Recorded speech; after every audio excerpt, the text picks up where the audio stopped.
What's up, guys? This is Coach Grant with First Down Training, and today we're going to talk about the difference between throwing a baseball and throwing a football. All right, guys, so I played a ton of baseball growing up, and I also played quarterback. I pitched and I played quarterback, and those are two very different things, very different mechanics, and I'd often get criticized that I throw it like a baseball sometimes, and it took me a while to really fix those mechanics and separate what throwing a baseball should be like and what throwing a football should be like. And this is primarily a football channel, so we're going to mainly focus on football. But with a baseball, the only difference is this stride length and how you're releasing this ball with our upper half, okay? Our stride length when we throw a baseball, like we're pitching, we're coming off of a mound, it's super long. Because our base is super narrow, we're getting this wind up in our feet, we're only pushing off this one leg, and we have this real long stride.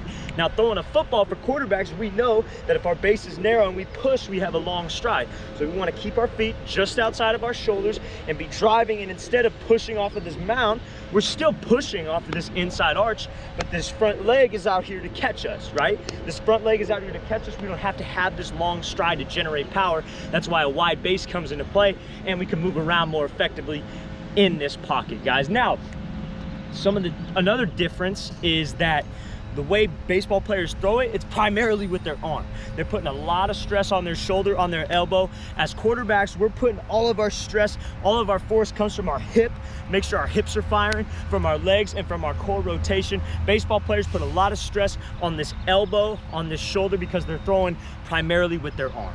All right, guys, so some of the similarities between throwing a football and throwing a baseball is when baseball players, let's say a shortstop, second baseman, they have to turn two and they have to get rid of this ball quick. They don't have their lower half to make this throw. They're relying on their whole entire upper half, generating some torque from their shoulders, getting their shoulders all the way around, being able to rotate through and make this throw. Now, the biggest thing for quarterbacks, when we're off platform, we're rolling out, we don't have time to get our base set up.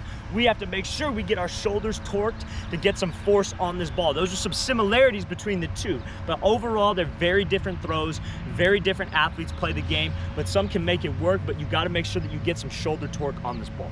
All right, guys, I really want to thank you for watching. I really appreciate it. Please like and subscribe to this channel. Please leave any questions you guys have in the comments. I'd really appreciate that, and I'll see you guys next time.